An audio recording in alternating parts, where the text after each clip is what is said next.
supuesto. Bueno, pues se refiere a la frontera del saber popular y del saber científico, ¿no? Es un tema que yo trabajo bastante y que no solo el tejo, muchos temas de los de la vida misma que uno trabaja, pues se encuentran entre el saber popular, de dónde venimos, hacia dónde vamos, qué ha aportado la ciencia, cómo la ciencia se divulga y cómo vuelve a incorporarse en el saber popular, y en ese pastiche, pues ahí nos movemos, ¿no? Entonces, bueno, son 4 preguntas que me hago a mí mismo y que las extiendo a vosotros, ¿no?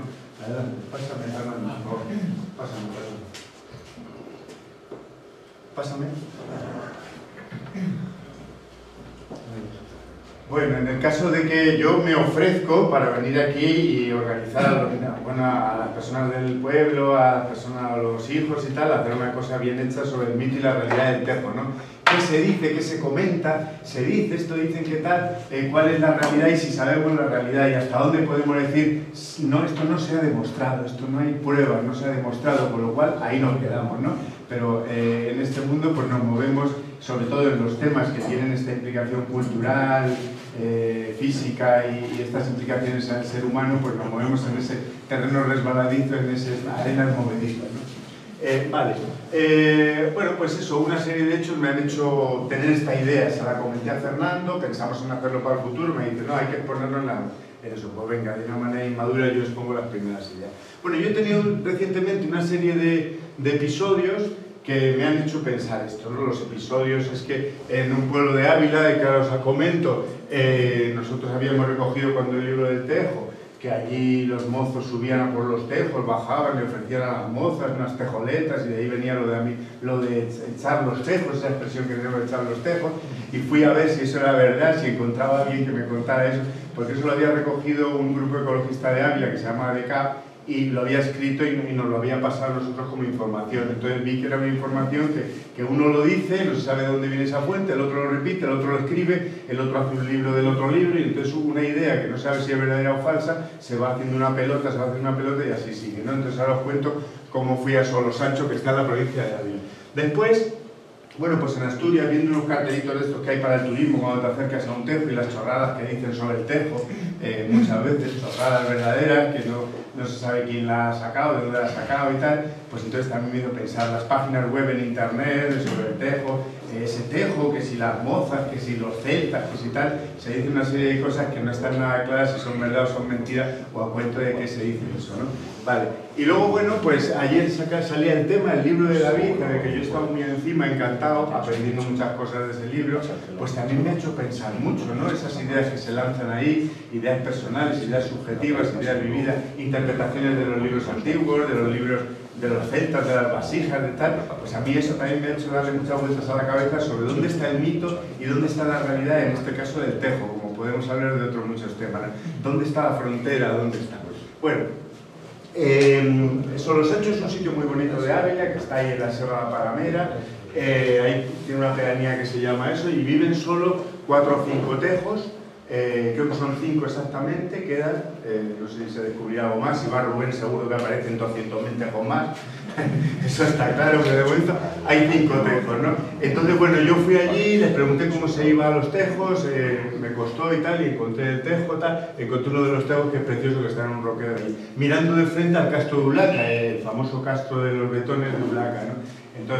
Entonces, bueno, ¿cuál era la realidad entrevistando a la gente? Pues la realidad era que el día del lunes de Pascua, que es el lunes siguiente a la Semana Santa, ahí se subía, los jóvenes subían en plan escalada, digamos, muy deprisa y tal, y recogían una ramita de tejo para bajar abajo y que vieran que habían llegado hasta ahí. Era como una prueba casi deportiva, era una cosa festiva de bajar. Y eso es todo lo que había de la realidad de lo que me contaba la gente. ¿Qué había pasado?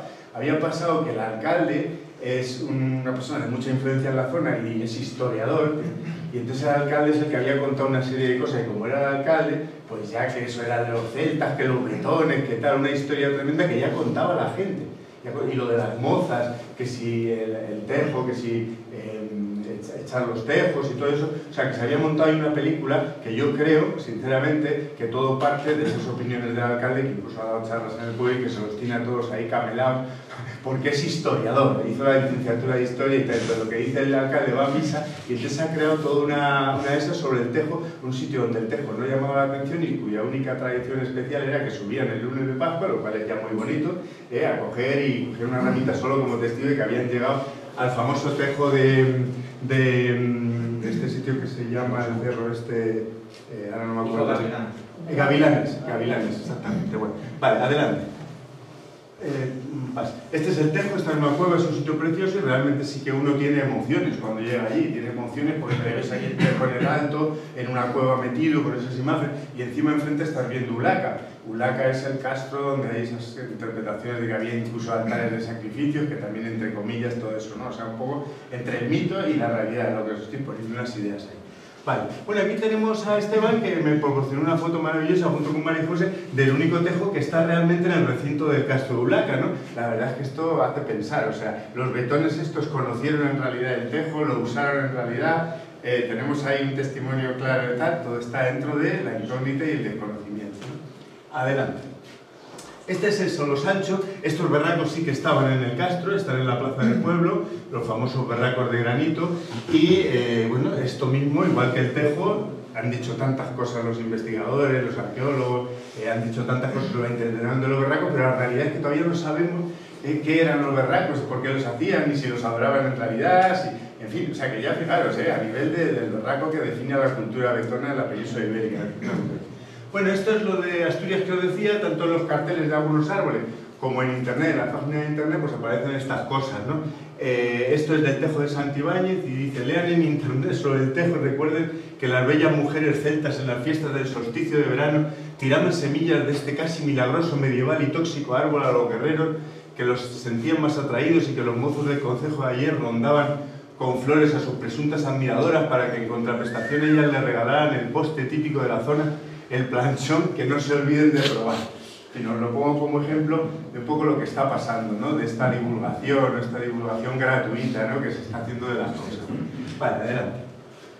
Este es el tejo de Santibáñez, en Asturias. O sea, adelante, rápidamente. Bueno, nos movemos entre el conocimiento popular empírico, que dio lugar al conocimiento científico, cuando el ser humano tuvo tiempo, cuando hubo cultura, o sea, colectivos geniales o personas geniales que fueron haciendo un avance, ¿no?, a esos conocimientos y ese conocimiento científico que tiene su base en el conocimiento popular, que es la ciencia, que se divulga de alguna manera y que vuelve a ser incorporada de alguna manera al conocimiento popular en ese círculo, ¿no? O sea, esto sale de aquello, esto divulga y entonces nos movemos en ese pastiche, como le he llamado yo.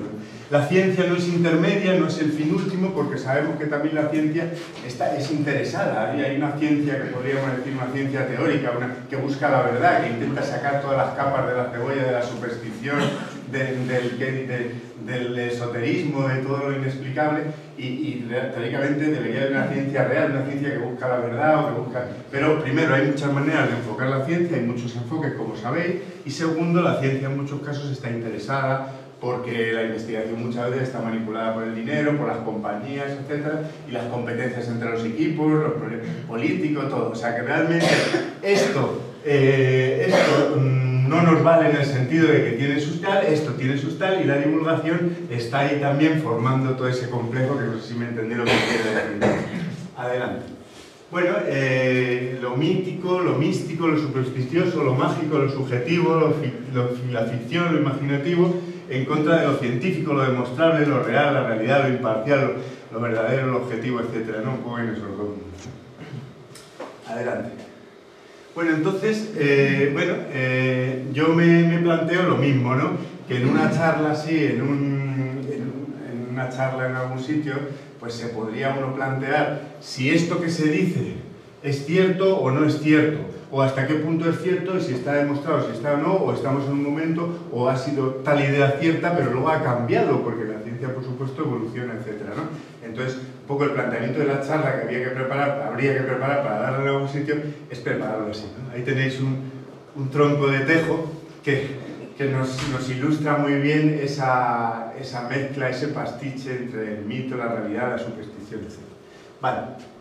¿Me estás pasando porque quieres que corra más? ¿O no? Porque me daba un poco la sensación de que no se enrolle tanto. Vale. Bueno, entonces yo me he planteado una serie de interrogantes de nada, en una hora que le he dedicado, una serie de interrogantes a los que habría que responder, ¿no?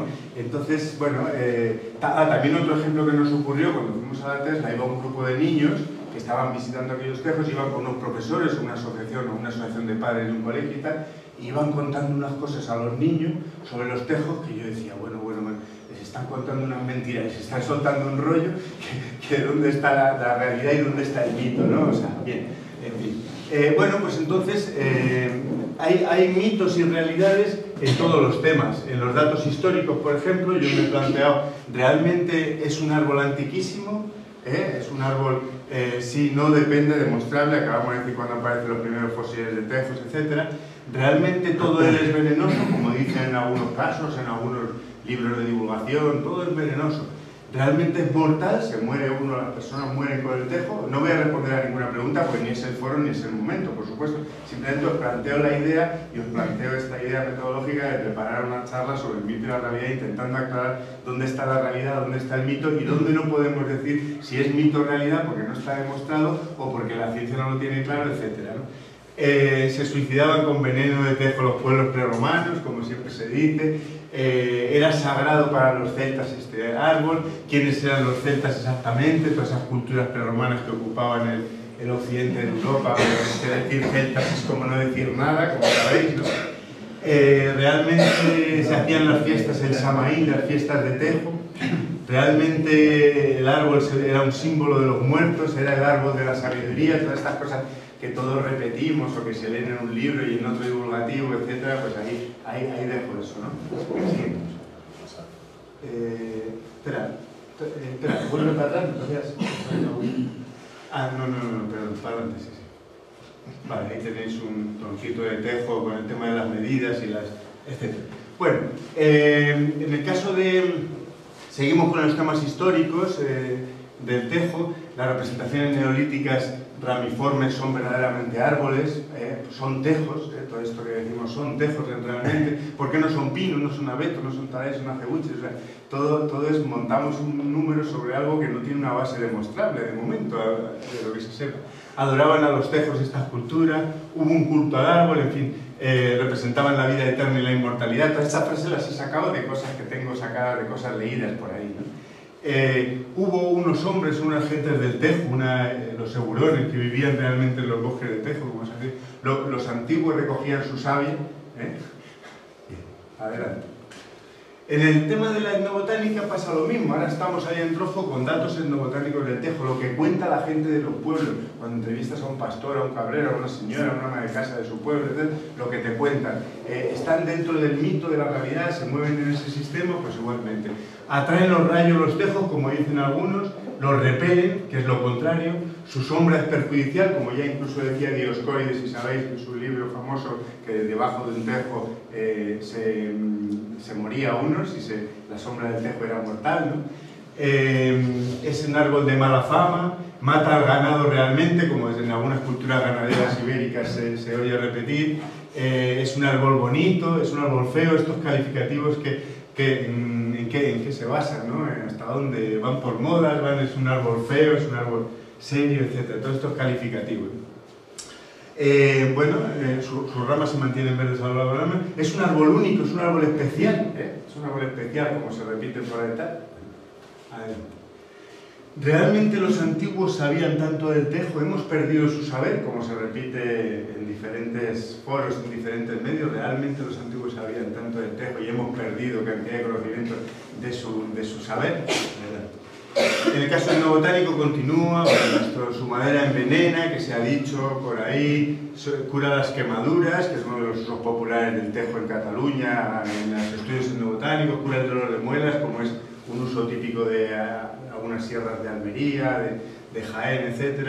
Hay macho y hembra, botánicamente todos sabemos que hay macho y hembra a nivel popular. Esto nunca me lo ha contado nadie, nunca me ha contado nadie de campo, que distingue el tejo macho del tejo hembra, y eso coincida con la realidad sexual o biológica del árbol, ¿no? Esto no existe en la cultura popular, que yo sepa, ¿no? Es el símbolo de Asturias, últimamente se ha tomado como el símbolo de Asturias, se ha engrandado el tejo y se ha tomado esa simbología, ¿no? Realmente, ¿a dónde se remonta esto? ¿Realmente es ahí la realidad en eso? ¿Y por qué no es el símbolo de Cantabria y es el símbolo del País Vasco? Se elige el rol, en fin, es como plantearse todo y desmoronar todas esas cosas que damos por hechas y repetimos, pero que no tienen un fundamento real o sí lo tienen, pero hay que demostrarlo, ¿no? Bueno, pues nada, en el caso de echar los tejos viene del árbol, como se ha dicho repetidamente, y no parece nada probable, no parece nada probable. Los topónimos, la toponimia también nos trae cantidad de confusiones y cantidad del se dice, se comenta, es probable, a lo mejor, dicen, no sé quién dice, ¿no? Es probable que la palabra hasta ebro y íbero de la península ibérica ya venga del tejo, de la raíz gaélica del árbol. Burón, el pueblo de Burón, que está ahí en Burgos, era, ¿no? En Palencia. Bueno, en León hay Burón y también en Palencia y en Galicia. ¿Realmente son topónimos del tejo o estamos haciendo un montaje a partir de una idea? O sea, ¿quién lo estudia eso? Hay que profundizar, hay que meterse a eso, ¿no? Hay que demostrarlo de verdad, o sea... ¿Se enramaba con tejo? En este caso sí, en este caso claramente sí, en los estudios que yo en algunos sitios se utilizaba la rama de tejo. Pero ojo, ¿se utilizaba la rama por su simbología o se utilizaba la rama de tejo igual que el domingo de Ramos simplemente porque se busca una rama que sea perenne y que aguante mucho tiempo verde y que quede bonito mucho tiempo después de arrancarla? Como son el laurel, como es el olivo, como es el tejo. ¿Dónde está la simbología? ¿Dónde está la herencia del pasado? ¿Y dónde está lo práctico, ¿no? En fin. ¿Es tóxico para los herbívoros? Hoy día sabemos que es tóxico para determinados herbívoros. ¿En qué grado? Sabemos que la toxicidad del tejo es algo muy relativo. Depende cuándo, dónde, en qué circunstancias, en qué momento del árbol y qué tipo de animal y qué tipo de sensibilidad tenga ese animal. O sea, la toxicidad es algo relativo, depende. Bien. Siguiente, en los datos, adelante. Bueno, pues nada, llamo yo datos neoetnobotánicos aquellos que se producen por la divulgación de la ciencia de alguna manera, ¿no? Entonces, esos conceptos pasan otra vez a la población y entonces ahí se manejan conceptos que van cambiando con los tiempos, ¿no? Y en los tiempos actuales, pues la moda del tejo y tal, pues ha hecho también hacerse una serie de preguntas que muchas veces repiten los profesores o tal, sin un fundamento detrás de ellos, ¿no? Sin saber una realidad. ¿Es medicinal el tejo? ¿Cura el cáncer realmente? Sabemos mucho del tema fitoquímico hoy en día. ¿Es alucinógeno, como se ha llegado a decir y como hay algunos testimonios, ¿no? Como sabéis, o lo que es lo mismo, es psicoactivo, es enteógeno, ¿no? Emite unas partículas gaseosas, como dice el alemán, ¿sabéis? Y hay algún caso en que se ha explicado un poco esos niños que acudieron a urgencias, pues se ha interpretado como no tocaron el tejo, pero que hay un gas, hay unas partículas gaseosas que circulan en torno a las tejedas que en un momento dado pueden producir esa pérdida de conciencia o esa tal. En fin, es un árbol visionario, es un árbol emblemático, es el árbol de la eternidad, en fin. Siguiente. Vale.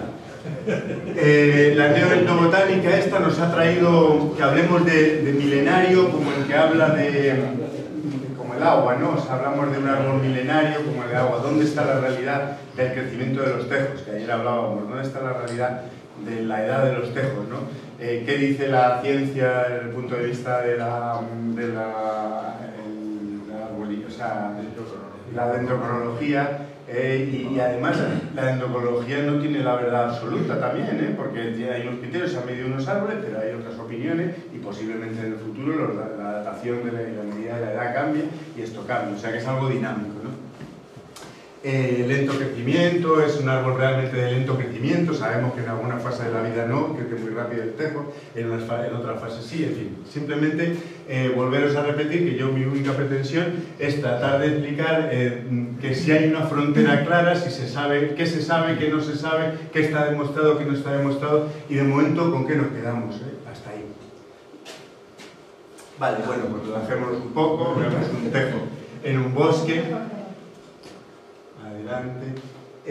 Bien, los datos autoecológicos, como han salido aquí, también son una incógnita en el tejo. La ciencia dice cosas, pero muchas veces esas cosas cambian con la evolución del tiempo, y nos hemos encontrado nosotros, desde que somos aficionados y amantes del tejo y nos interesa todo, hemos visto cómo ha evolucionado nuestra cabeza leyendo a uno, leyendo a otro, observando en el campo, de manera que nos ha descolocado completamente la ecología que teníamos de la autoecología del tejo en principio, ¿no? Entonces, bueno, realmente es una especie eurosiberiana, como decían los libros antiguos de botánica, realmente formaba grandes bosques, como a veces se ha dicho, formaba bosques, tejedas ahí densas, etc. Realmente le gusta el frío y la humedad, realmente ya sabéis que incluso es un poco friolero, que no llega a Escandinavia de las costas porque no, los fríos muy intensos y la continentalidad muy intensa le afecta. Realmente es una conífera, realmente es una conífera que hoy en día, o sea, no se consideraba una conífera, sino de otro grupo, no coniferales, sino taxales, y hoy en día los estudios de ADN han demostrado que está más próximo a las coníferas y que no debemos de hablar de un grupo como los taxales, o sea, esos son datos muy recientes, ¿no?